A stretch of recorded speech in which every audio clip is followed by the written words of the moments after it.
Hello to everybody. Good morning. Morning. Troy, thanks for joining us. Michael Long, thanks for joining us. We'll proceed apace for, I'd say, about 40 to 45 minutes. And we want to cover every area that we think is important, but want to leave you time to also make the points you want to make about yourselves and your community and so forth. So let's start with Troy Ganter. Troy, I just wanted to sort of ask you this open-ended question. As you know, Michael Long's been on the city commission, I think, since 1999. That's a long time. Tell me why you're running and what you would do differently. I'm not sure about doing things differently. I have a lot of respect for Mike, and I called him when I was running for this seat. The main reason why I ran for the seat was because he's been up there for so long. And I think it's time for some new blood in a positive way. I like to carry a positive attitude and stay in the effort business. And I might not have experience or a political background, but I believe everybody has to start somewhere. And I'm sure back in the day, that's where Mike was. And there's other commissioners that I've, kind of mentored me, like Kyle and Jason Jaffe, and they also started kind of green. And today they're great commissioners. So I'm very passionate. I've been involved with the community for a long time. I own a lifestyle brand called Eat, Drink, and Be Local. It's a national trademark. It's all about creating synergy amongst locals and building relationships. And, this campaign process has been relatively new and exciting venture for my wife and my family and I, but it's something we've embraced. And I feel like it's something we do for a living. Being restaurant owners and being very involved and entrenched in our community and catering to locals. It's our job to build relationships and network and service the community. I believe that our life should be, and mine is, dedicated to service. So this has just been an exciting process for me to go out and build stronger relationships with those people that I know and build some new relationships with other people in the community that we haven't quite met yet. So we're excited, we're passionate, and looking forward to being a commissioner. Okay, thank you. We'll come back to you momentarily. I've got a number of follow-up questions, but I appreciate that opening curtain raiser. Michael Long, a similar question for you, sir. After 22, 23 years as a city commissioner, what's unfinished? What else do you want to accomplish? Well, thank you for this opportunity here. I'd say that over the 23 years, we have done a lot, from taking the city to a very small city with about a $7-8 million budget up to almost 20 million when you include some of the bond issues and some of the other funds we have. Over the years, first of all, my involvement with the city started way before a city commissioner. When I moved into my new house, I lived in Lighthouse Point since 1969. When I bought my house, one of the things I did was get involved in an ad hoc committee. I was appointed by Mayor Bill Sullivan to study the effects and needs for area agency on aging. So I served on that committee. We decided that it was something that we needed to fund because of the people we had in Lighthouse Point and the services we received from them. From that point forward, I continued to try and apply for different boards. I was put on the Code Enforcement Board and served there for almost 10 years, with about the last 5 being the chair of the committee. At that point, there was a seat that was open, and I decided to run for it, and that was 1999 when I was elected. So there was a process to learn all these things. I attended almost every commission meeting for the last 2 years prior to going. So I was really able to step in very quickly, understanding what has happened in the past and where they were going with the current programs. So at that point forward, I continued to be very research driven, very focused on what the needs of the residents are while balancing the budgets and the needs of the city administration, i.e. the building, the police, the fire, and everything involved with that, and balancing that. And hopefully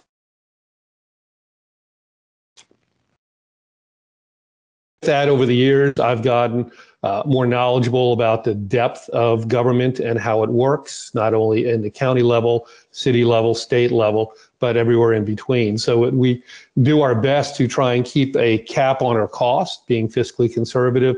We've always done a really good job of trying to meet the needs of our residents without going overboard, without having all the fluff, and keeping it the way it is. So our residents are extremely happy. We have people moving in every day just for the fact of the reputation of Lighthouse Point.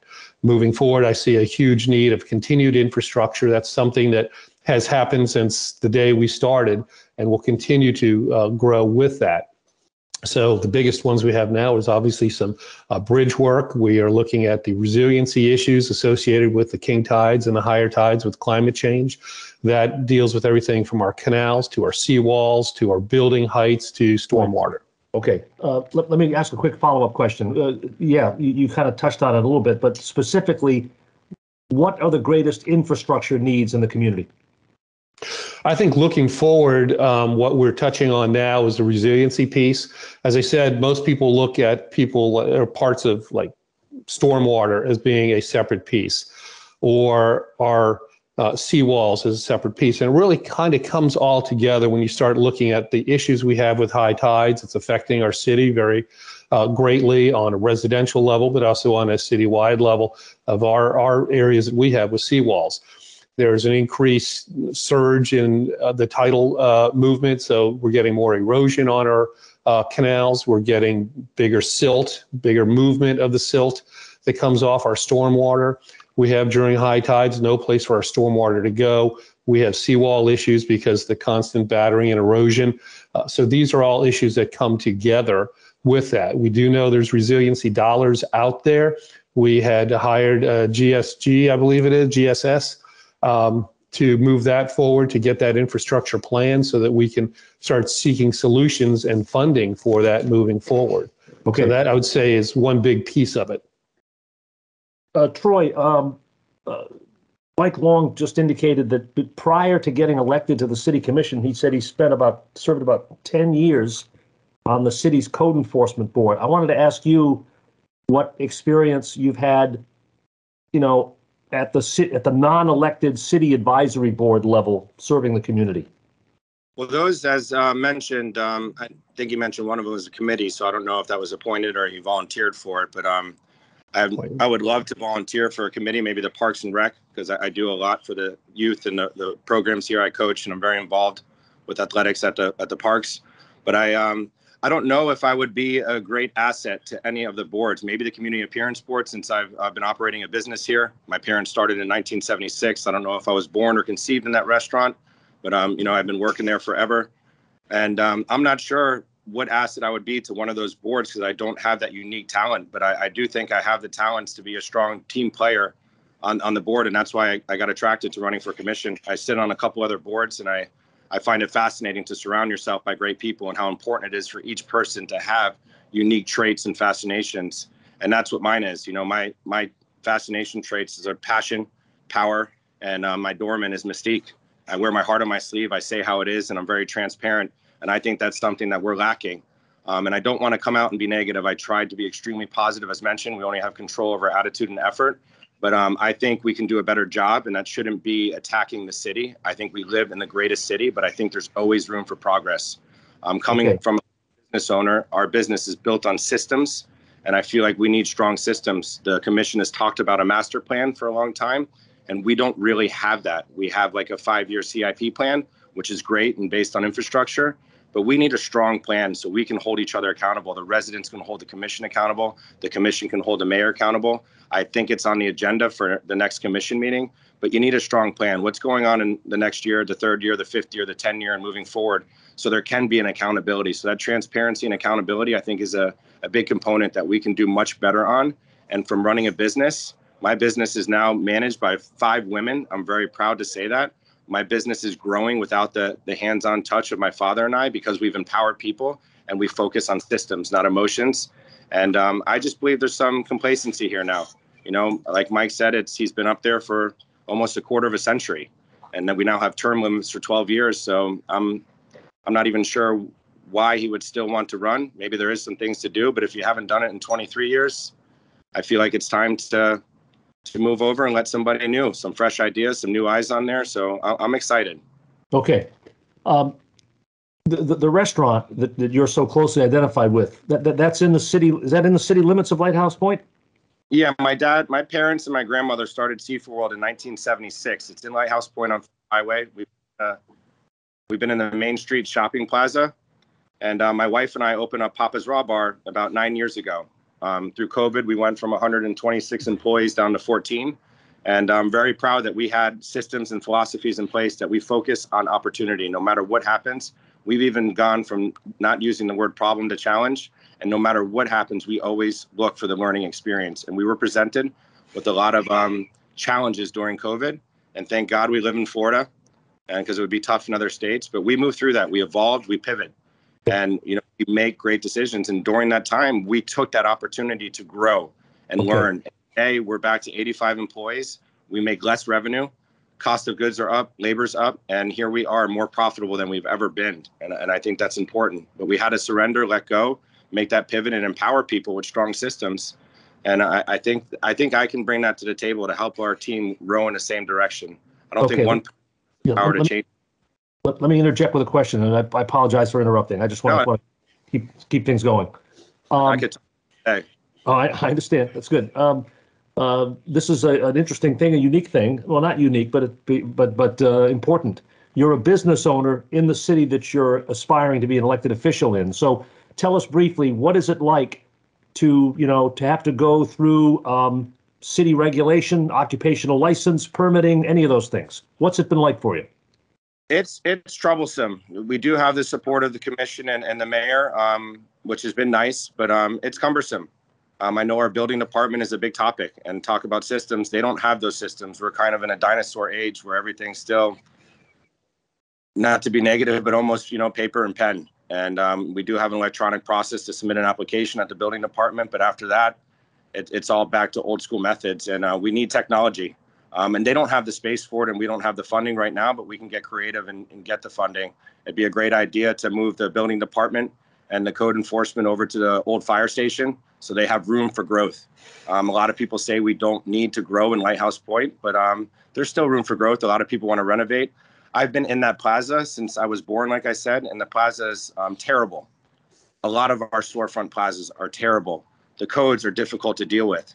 The code enforcement, or the codes, have been under review for almost 3 years, and I think we dumped about $130,000 of our money to have them reviewed and redone, which is not the perception. When I spoke to the city administrator, John Levisky, he said that we're really just changing some verbiage, but there's some gray areas in these codes, and things are difficult to get done, and a lot of fingers get pointed at the city employees that we have that are great employees, but I don't know that they have the best support and the strongest systems. But difficult as a business owner. I think we could attract much better businesses if we had different codes.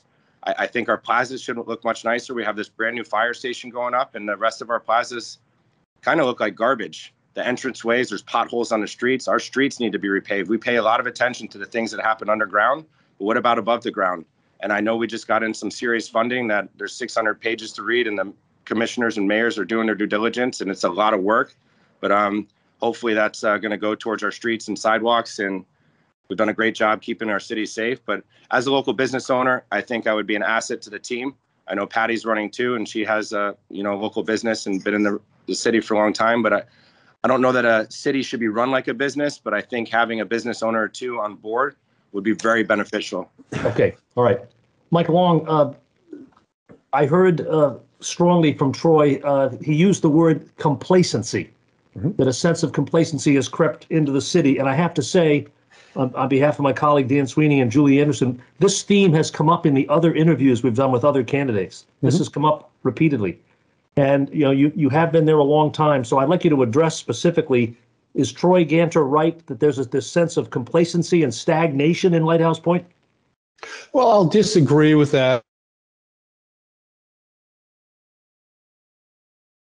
The outside looking in saying, oh, we're complacent, we should do this.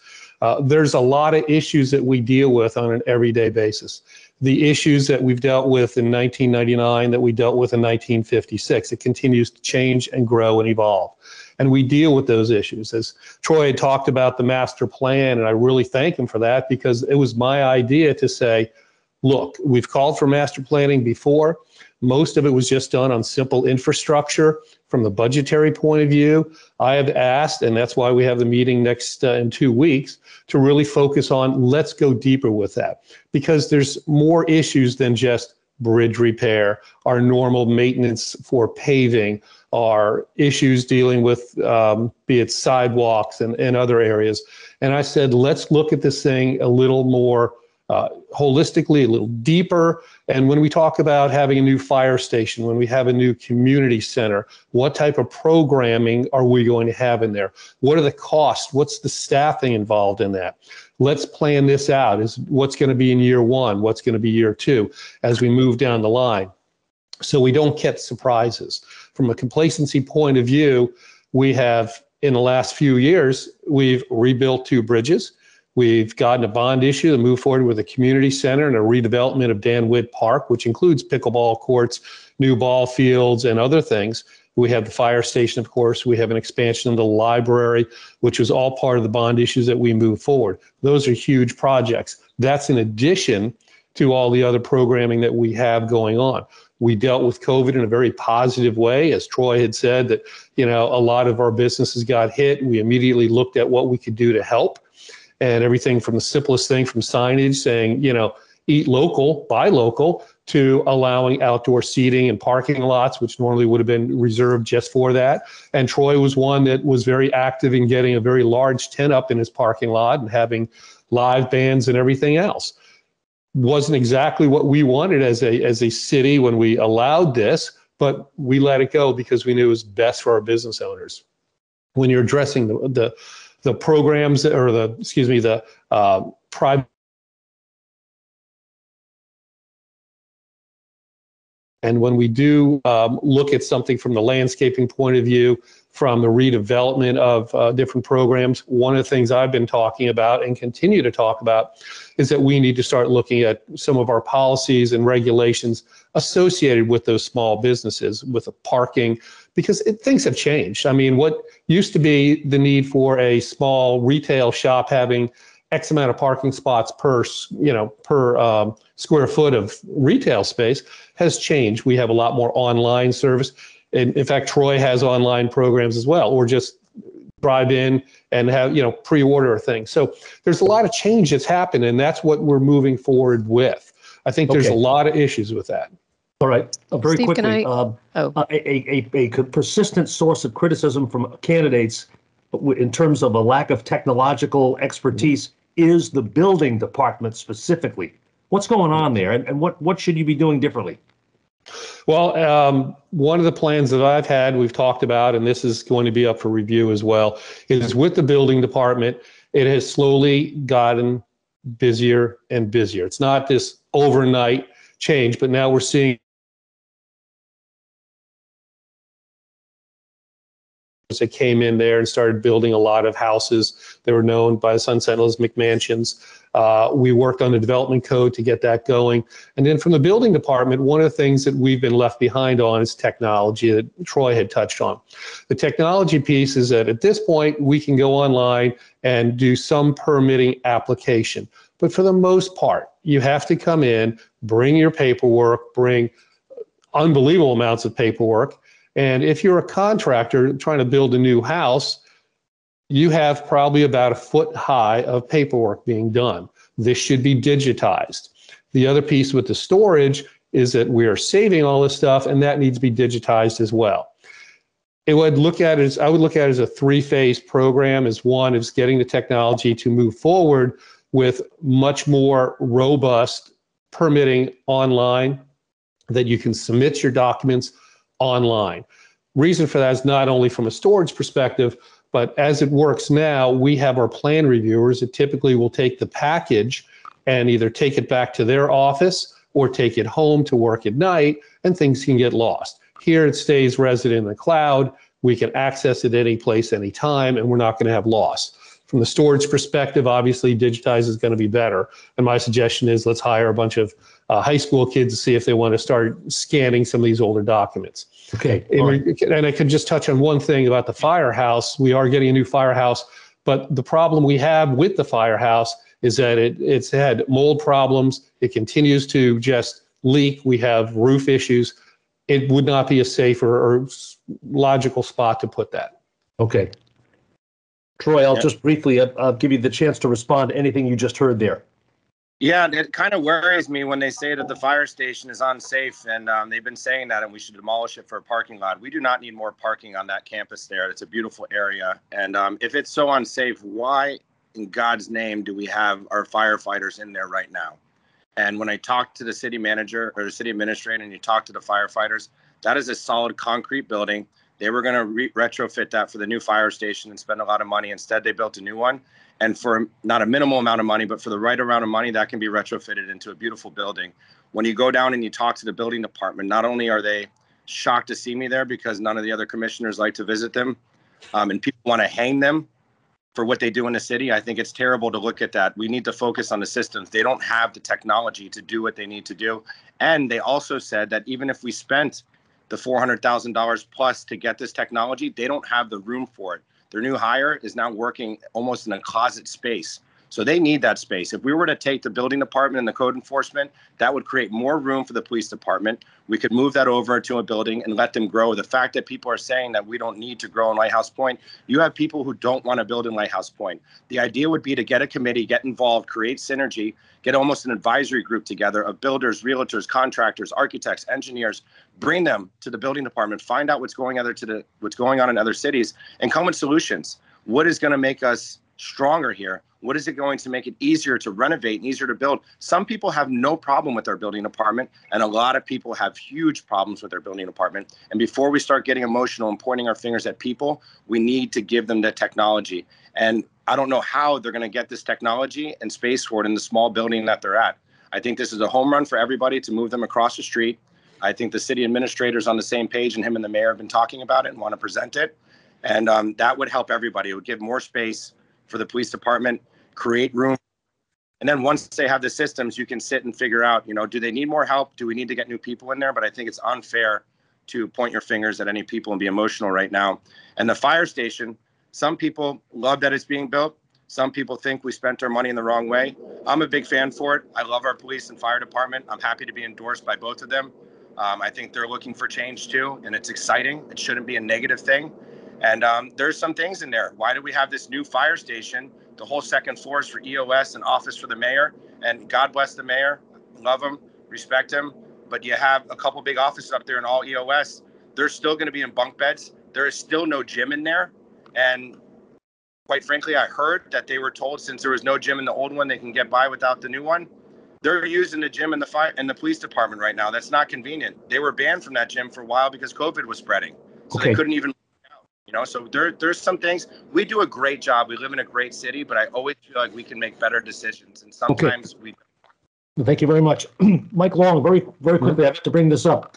You've been on the city commission since 1999.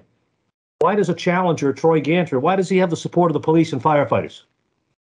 Well, the police was very interesting because as soon as the filing stopped, they anointed him as his person. As far as I know, they've not endorsed any other candidate. I was never questioned. I was never received an invite to speak to them. I do understand that Chris Thompson, who's the rep, is friends with Troy. Not going to get into details about it. But the fact is, they're also in the middle of negotiations. We are right in the middle of negotiations for their contract. Fire department's coming up next year. They have made it clear that they would like take-home cars. We have made it clear over the years it's an expensive proposition for a city our size, and that they do receive a healthy stipend for gas in order to travel from home to work. So that would be the biggest piece. The fire department, that's, I think, part of the deal is we're talking about what are we doing for them now. Again, we have a new fire station that's in a process of being built. We're a little behind from the supply chain as far as the insulation for our roofing system, but other than that, it's moving forward quite well. All things considered, the cost to rebuild that fire station or to totally renovate had been gone through in the last 3 to 4 years, and it just got to be too cost prohibitive when it came to what you're getting. You're still getting a 1970 cement block building. So, okay. Yeah. Let's pause there. I want to just ask Julie and Dan if they have any questions at the moment. Go ahead. Yeah, I wanted to loop back to infrastructure. I should disclose that I'm also a Lighthouse Point resident. So, there is some money available now, both federal and state, for resiliency, for other infrastructure needs. What is Lighthouse Point doing to compete for that money, knowing that lots of cities and regions are going for it, but what is Lighthouse Point doing? Because it's not going to last forever. Correct. Two things. One is, as last night's meeting, One of the agenda items was the hiring of Kimley Horn to work on more of the bridge and marine and resiliency piece. In addition to that, we still have another consultant that we're bringing in to create that master plan in order to secure those dollars as well. As you're probably very much aware of, you need to have that plan. Going back to the Obama era of shovels in the ground, being ready to go, we need to be shovel ready. So we have the plan. We can then go seek those grant dollars, either by state or federal dollars. There is a lot of the federal dollars that came down to the state that's available to it. So with that, we're going to continue to focus on building that plan very quickly so that we are ready to secure those funds for that. And then I'll ask Troy the same question, but which need are we going for first? What's the number? But also the MPO also has it with some sidewalk improvements and connectivity into their bus and bike lanes. That's one piece of it. The resiliency piece, we're looking at the seawalls. And again, they really have to focus on what we can get reimbursed for or what we get paid for, but dealing everything with the stormwater drainage system so that we don't have the issues like Miami Beach or Cordova, as well as the seawall rebuild. So there's a lot of those pieces right there. We don't know if it's going to cover dredging or not, but that is getting to be a more difficult problem to deal with because of the increased water coming in and out of that system.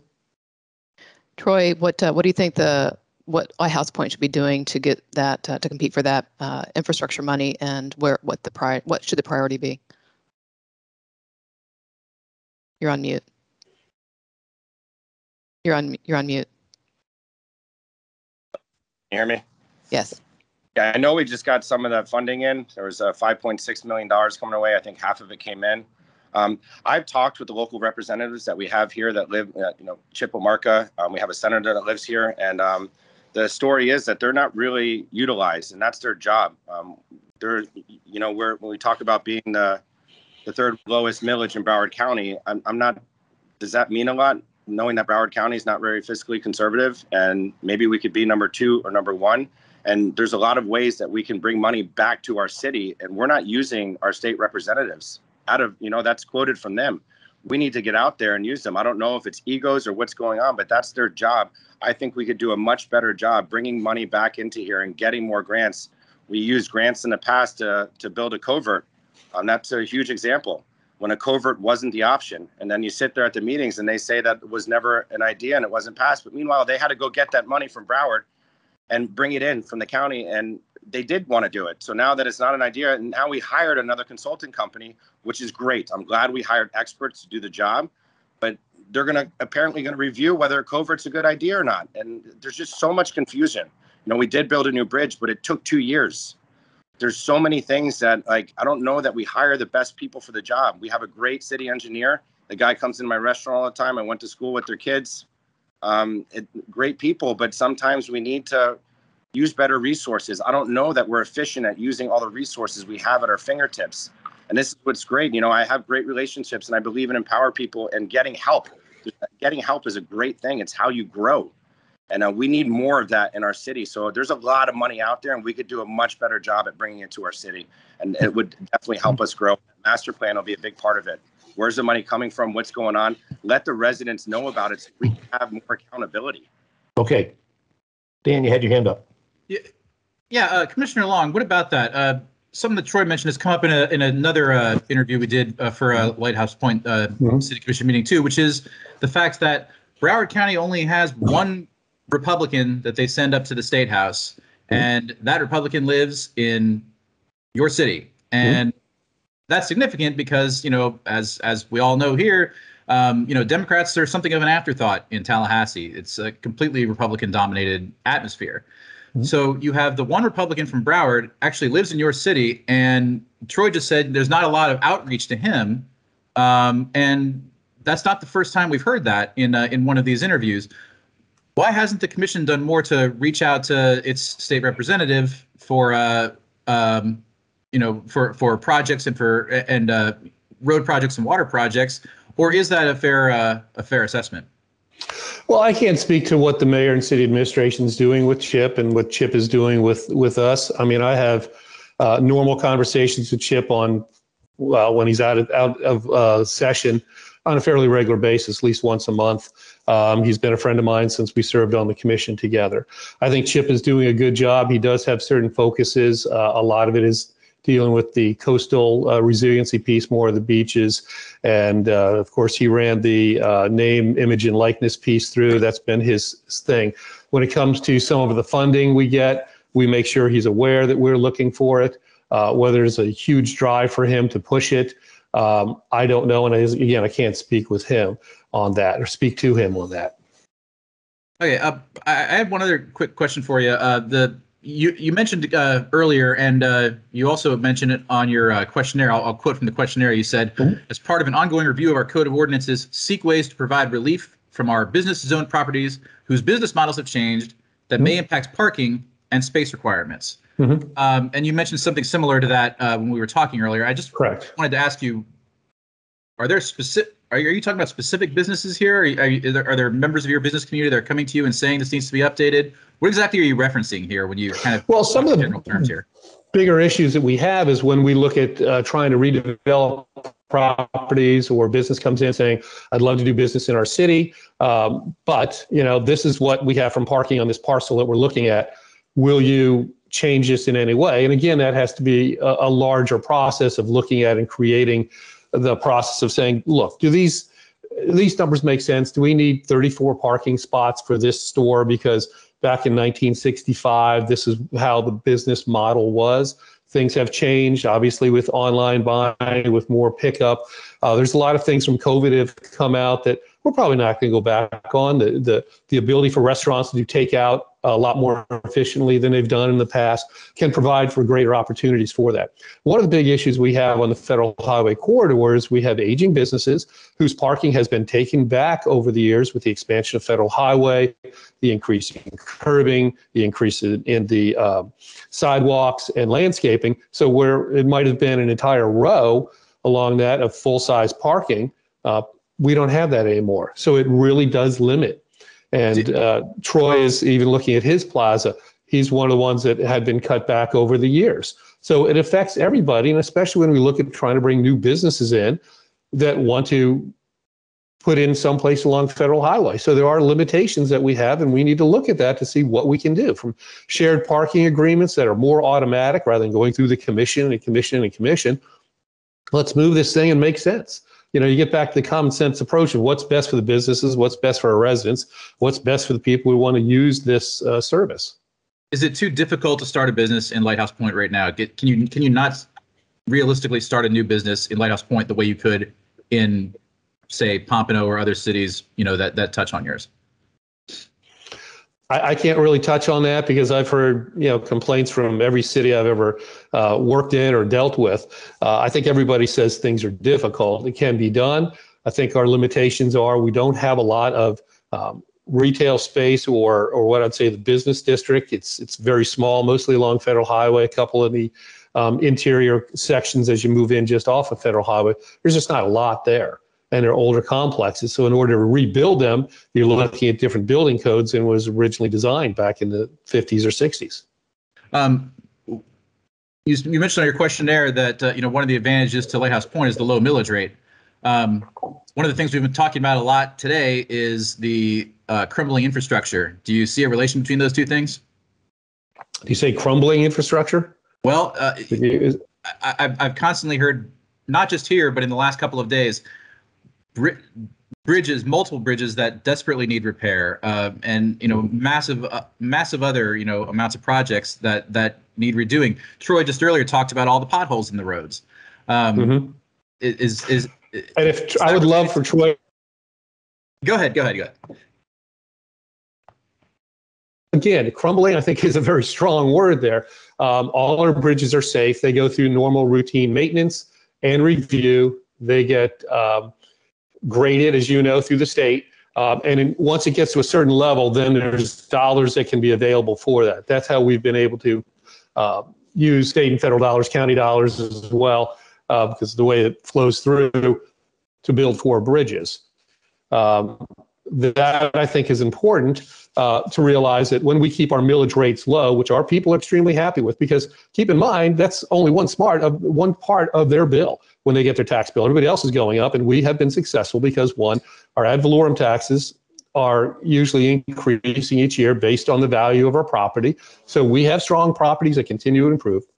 The infrastructure, again, I don't know of any pothole that doesn't get, if there even exists one, and if it is, we're on it. One area of contention that we have now with Broward County is our 39th Street, which leads into Troy's Yacht Club, that it has had numerous repairs by Broward County for their water system, as well as their sanitary sewer that has been problematic in that area. And each time they come in and pave, they do a poor job patching. We can get into details about compaction rates and things like that, but they need to do a better job on that. And we've been trying to work with not only Lamar Fisher, but all of Broward County and their public works people to get this done. So there's nothing, what I would say, crumbling anywhere. I think this is just part of our normal systems of a city that is built in 1956, and we're going through the renovation of these things as the needs become available. I mean, it's not that we are ignoring anything. Nothing's falling apart. We haven't closed a park. We haven't closed a bridge.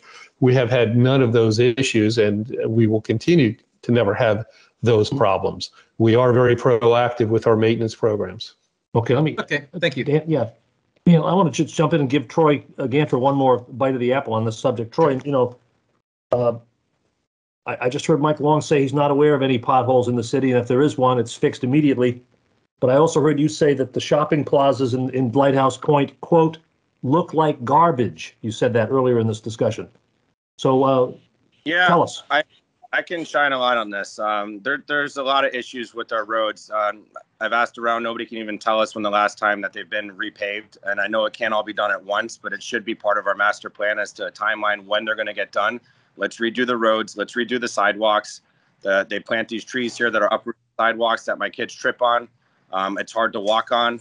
There's cones up right now with a sidewalk that's totally removed, and looked like a meteor crashed on one of them, a small meteor. But there's some problems out there on our roads. You have this new fire station that's being built, and you come into this grandiose area of this unsampled road, and our roads are not up to par. Our plaza is not up to par. We just repainted the public station. There's two to talk about. Mike said there's no space for businesses. We have several vacant businesses in our area right now. We allowed, and I know you don't have control over who comes into our shopping centers, but we can recruit.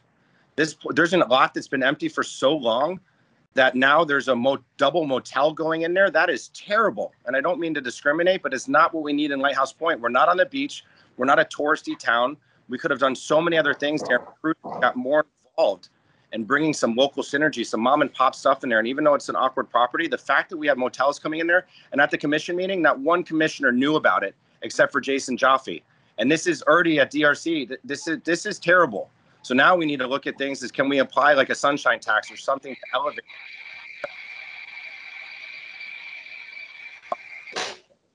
place that took over for Gordon Food Service. These just aren't businesses that we need in Lighthouse Point. We need to feed, in order to help our economy out, we need to get more local mom and pop businesses in here. And when you talk about these plazas, our plazas are outdated. I don't even think there's a blueprint on the plaza that we occupy. The piping in there is terrible. And we just got bought out. So I'm scared there might not be a place for us to move. And my family's been here for almost 50 years. So for us to not be able to be in Lighthouse Point because there's nowhere for us to grow is a terrible experience for us. But we're doing everything we can to stay in there. I hope they retrofit the plaza. They took over the car lot next door to kind of help with parking. We're looking for our rent to almost go up by 150% with added CAM fees. But thank God we got strong systems in place that we can kind of maneuver around that. But I would love to see plazas look nice like they are down in Deerfield and in Boca. You have the plaza where RJ Boyle is. I think it's Georgetown. It's terrible. Our plaza is terrible. The Public Center, Publix was talking about moving across the way. People have talked about making that kind of like a Meisner Park. I don't think we need to be like Pompano or Fort Lauderdale. We are Lighthouse Point, and it's a great city. But I think there's a lot of area for improvements and beautification that our front row on Federal Highway could do a lot better and look a lot nicer.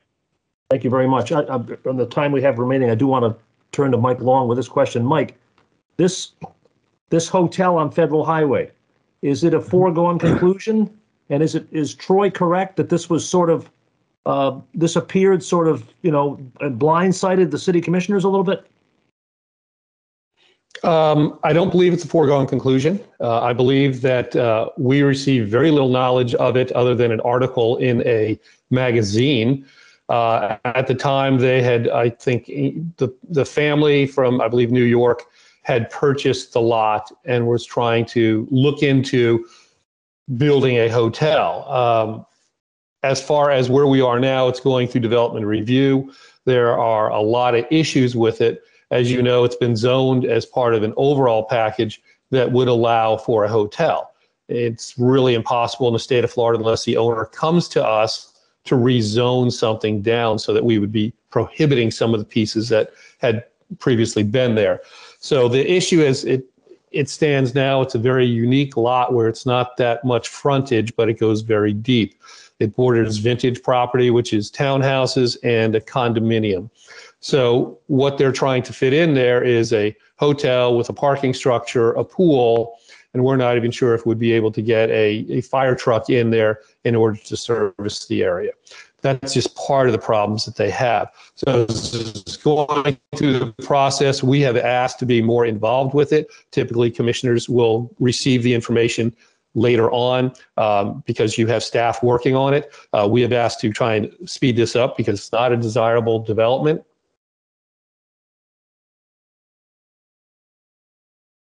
To redo their shopping center. We don't have tax breaks. We are a small city, and it's been that way, and we don't have a CRA.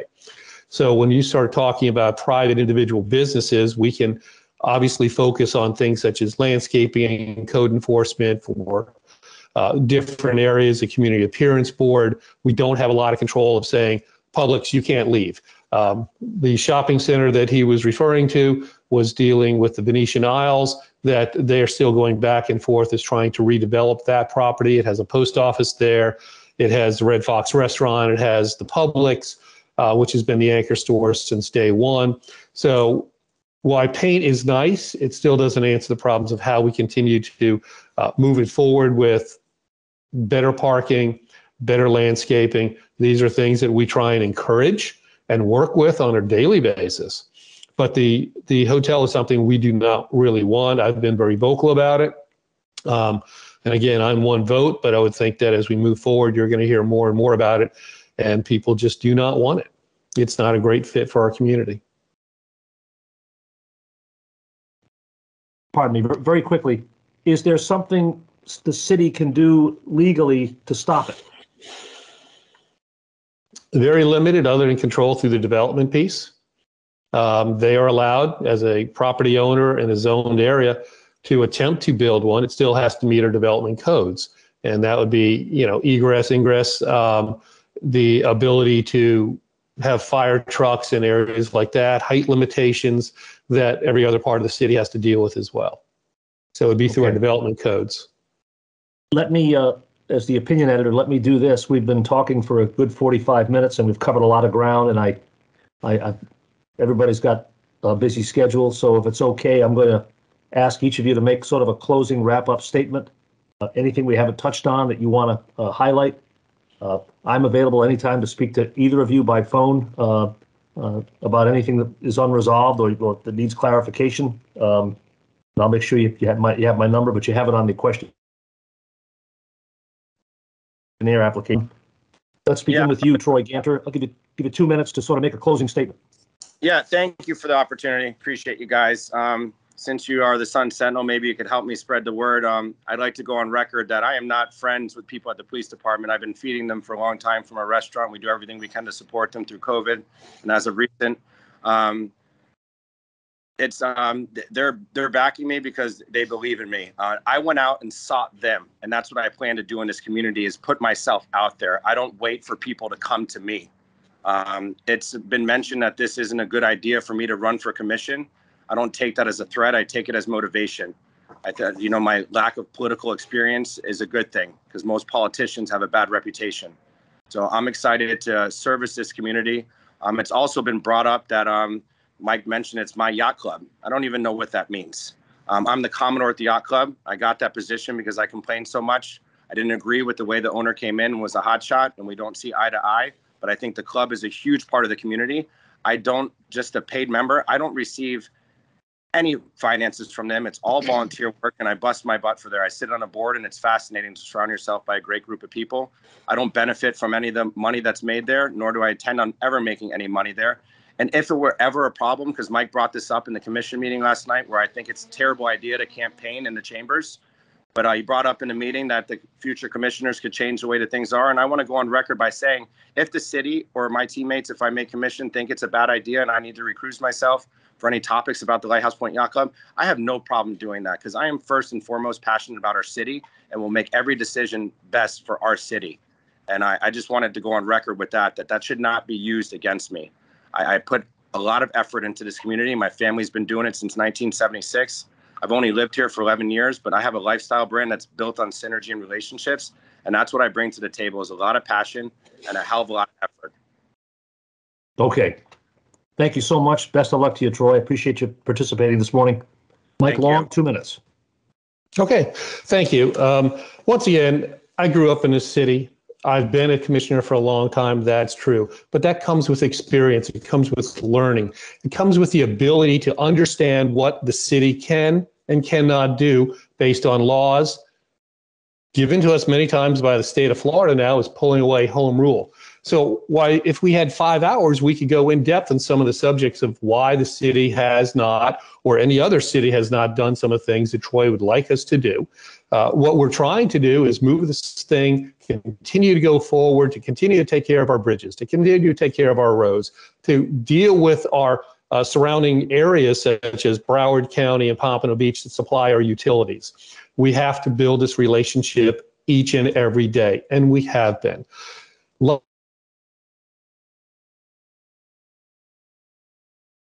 They come here for a reason. They like the way it's well run. They like the fact we're fiscally conservative. We do our best to serve the residents of Lighthouse Point. They came from all different parts of Florida for this. So this is not like we're just a small little hidden gem. We are, but the people who want to know about it know about it. My enthusiasm continues to grow because my knowledge is to a point of, we know what we have to do. How do we get it in a different and unique way? When we first started this, there wasn't a lot of federal, state, or even county funding. Now we have the MPO, we have the sales tax, we have all these different pieces that have come together to allow us to plan in the future. And we will continue to do that. We'll continue dealing with the problems that do arise, as any city does. And I'm sure you've done a lot of this for other cities too. You can see that ours are not unusual, and we continue to drive it forward. I'm the one who's been bringing up the ideas of the master plan and moving that forward. I'm the one that's been talking about dealing as much as we can aggressively with vacation rentals. I'm the person who is coming here with new ideas. I'm the most vocal of every commissioner on the board. You can see yesterday, if you review dealing with the yacht club, I spent probably an hour with questions and moved amendments forward for the developer's plan. And the question that Troy got a little touchy with was, I asked the question, as we are working as a commission, we've dealt with these 4 other ordinances. Now we're dealing with a developer's agreement on a total renovation of a yacht club. My question is, all the work we put in here, can it be changed? The answer was yes. So it's nice that Troy would say he'd recuse himself, but the fact is he's tightly related to the yacht club as Commodore. And we would not want to be in a situation that everything comes unwound because of some new commissioners that say, you know, maybe we need to give them a break. We have worked very hard because we are concerned about the citizens of Lighthouse Point. We're concerned about the speeding, the traffic that will be brought on, not only by construction, but the additional residences move in there and the additional use and programming at the yacht club. Okay. Thank you. All right. I wish we had more time. We've covered a lot of ground. Appreciate you both doing the questionnaire. Thanks so much for your participation this morning and your responsiveness. Appreciate it. Best of luck to you both. Thank you, everybody. Thank you, guys. Thank you.